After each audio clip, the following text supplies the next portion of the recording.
In this critique, we are looking at a YouTube video transcript that uses the quantum mechanics theories of Richard Feynman and John Wheeler as a framework to offer actionable self-help practices for overcoming anxiety and regret. The material is incredibly passionate, offering a highly engaging hook and practical exercises. But we're going to jump right into our high-level feedback to help maximize its impact. Establishing a clearer boundary between literal quantum physics and metaphorical psychological frameworks will significantly bolster the material's credibility. Yeah, getting right into it, I think this is really the most critical pivot the author needs to make here. Absolutely. The weakness really comes down to how the script handles the whole concept of timeline shifting. Right. It gets a bit murky. It does. The text frequently insists that macroscopic psychological timeline shifting, meaning literally changing past life events by remembering them differently, is not a metaphor. It calls it measurable mainstream physics. Exact. And that is a huge problem. Well, you have to look at who is actually clicking on a video about Richard Feynman and quantum mechanics, right? Right. They're analytically minded? Exactly. They're smart, logical viewers. So if you conflate how a single microscopic photon behaves in superposition with macroscopic human cognitive experiences? Yes. Their logical defenses are just going to immediately go up. You risk pushing the whole piece into pseudoscience. Which is a shame. It really is, because the core message is actually fantastic. I completely agree. But, if I'm playing devil's advocate for a second, Sure. I can hear the author saying, wait, if I tell them it's just a metaphor, won't it lose that punchy, authoritative, mind-bending tone? That's a common fear. Right? Won't they just click away because it sounds like every other generic self-help video? It's a valid fear, but the suggestion here is to frame the quantum concepts as a profound, scientifically grounded metaphor for cognitive reframing and neuroplasticity. Rather than literal physical time travel. Exactly. And the reason that doesn't weaken the impact is because the actual neuroscience of memory is just as mind-bending as the physics. Yeah, it really is. You preserve the empowering tone the author wants while maintaining deep intellectual rigor. Okay, so how do we actually fix that on the page? Like, what does that look like in the script with concrete examples? Let's look at the delayed choice experiment section. Okay.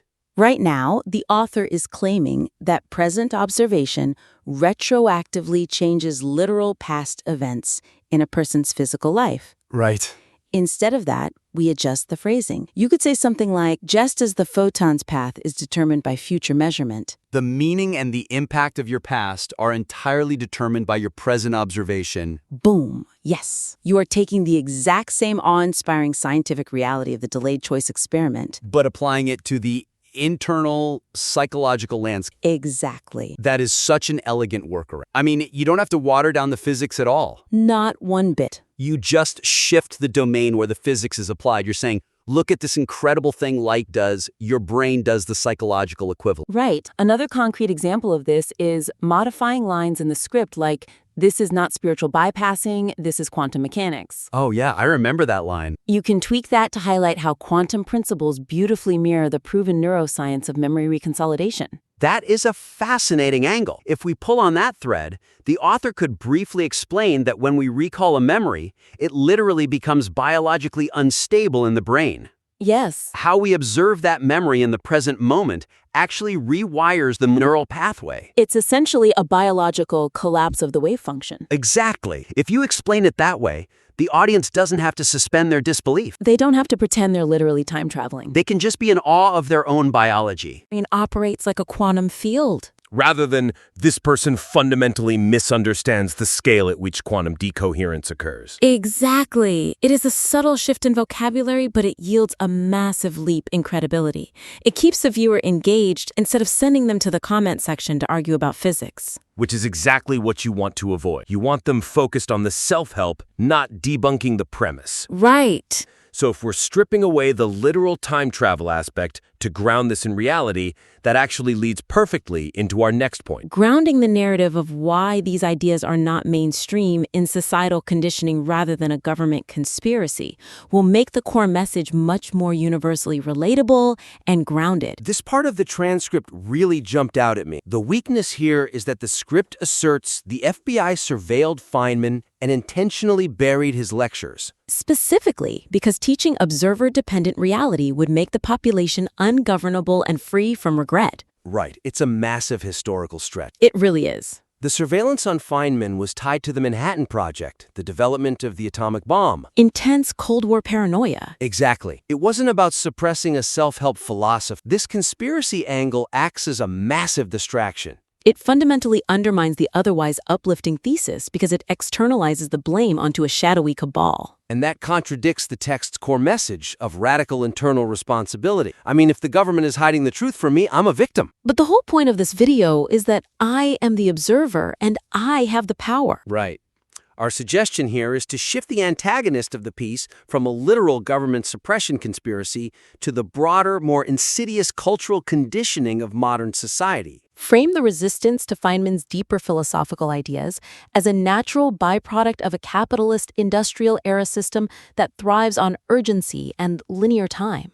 I love that pivot, because think about the target audience sitting at home. Right.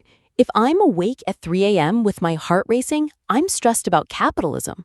I'm stressed about my boss. You're stressed about the artificial deadlines of corporate life. Exactly. And the consumer's drive that tells me I'm running out of time. I am not feeling personally victimized by a 1950s government cover-up of a physics lecture. The clock on the wall is an antagonist the audience wrestles with every single day. Right.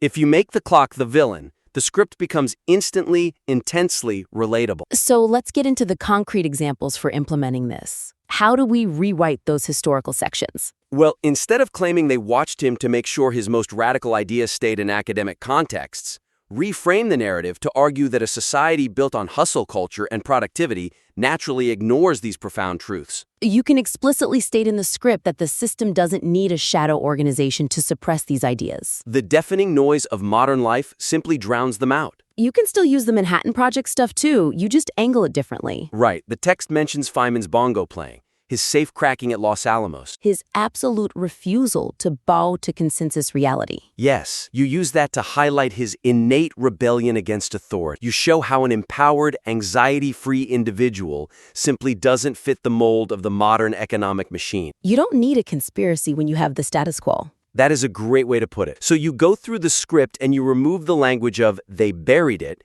and you replace it with "we forgot it." Or society overlooks it. Exactly. You maintain that edgy, anti-establishment tone the author clearly wants, but you redirect the energy toward a target the listener can actually engage with and overcome. And it makes the transition into the practical exercises so much smoother.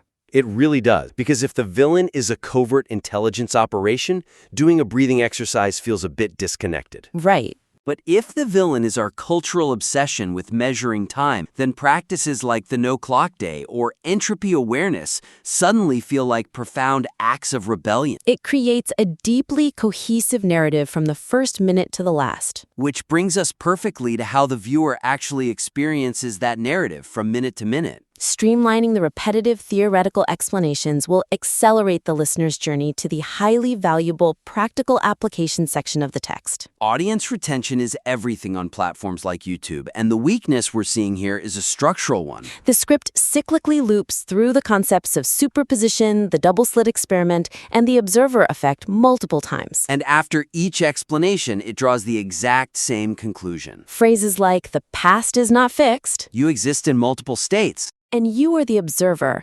These are restated endlessly before finally introducing the actual 9 practical exercises near the very end. It is a classic pacing issue. You have Thomas Young's experiment in 1801. Then the script explains the takeaway. Then it moves to the 1927 photon experiments. It explains the same takeaway again. Then Feynman's path integral. Same takeaway. Then Wheeler's participatory universe. Same takeaway. By the time the listener reaches the brilliant kill the phrase exercise or the 3 a.m. interrupt exercise, they have been circling the runway for far too long. They are fatigued. Now, I can hear a writer arguing, but quantum physics is incredibly dense.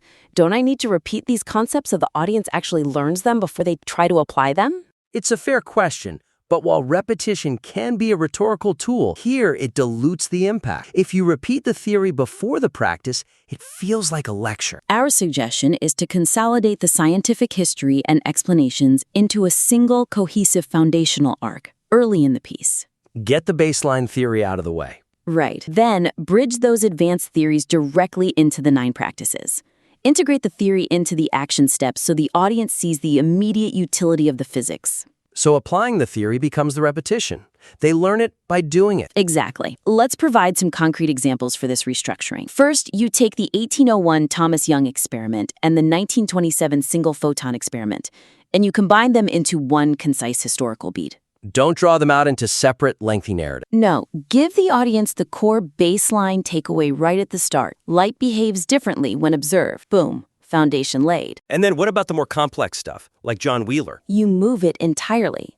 You take the discussion of John Wheeler's participatory universe and you drop it directly into the explanation for Practice 7, the observer reset. Instead of explaining Wheeler's theory in the first half of the script and then vaguely referring back to it 20 minutes later. Yes, you introduce Wheeler precisely at the moment the listener needs to use his concept to separate themselves from their anxiety. That is incredibly potent. You're showing the theory in action immediately. It completely changes the dynamic. Let's do another concrete example. Take the delayed choice experiment, the one where future observation changes the past. Right. Embed that explanation entirely within Practice 8. Rewrite one memory. Oh, think about how powerful that is. Exactly. You tell the listener to pick a painful memory right at that moment of emotional vulnerability. While they have that memory held in their mind, you explain how the delayed choice experiment proves that present observation collapses past probability. It transforms a dry physics lesson into an active, emotional revelation. You turn the listener from a passive student of quantum history into an active participant in their own psychological experiment. It respects their time and their intelligence so much more. The pacing suddenly snaps into place when you do this. The first few minutes hook them with the promise of quantum self-help. The next few minutes lay the foundational physics without repeating the takeaways. And the entire back half of the video is a relentless, engaging sequence of applied practices powered by these incredible scientific metaphors. It's about clearing the brush. The author has so much passion, and they clearly care deeply about freeing people from regret. The exercises themselves, like realizing the feeling of urgency is just a cortisol spike, or recognizing entropy as a neutral physical law rather than a personal failure. Those are brilliant concepts.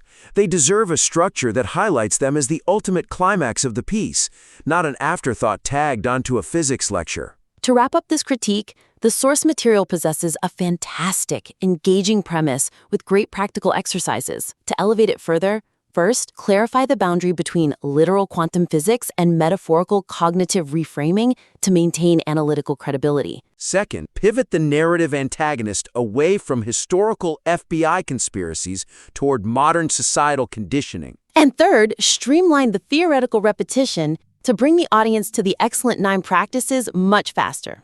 We hope these insights help strengthen the next draft. And we warmly invite the listener to submit their revised work back in for another critique.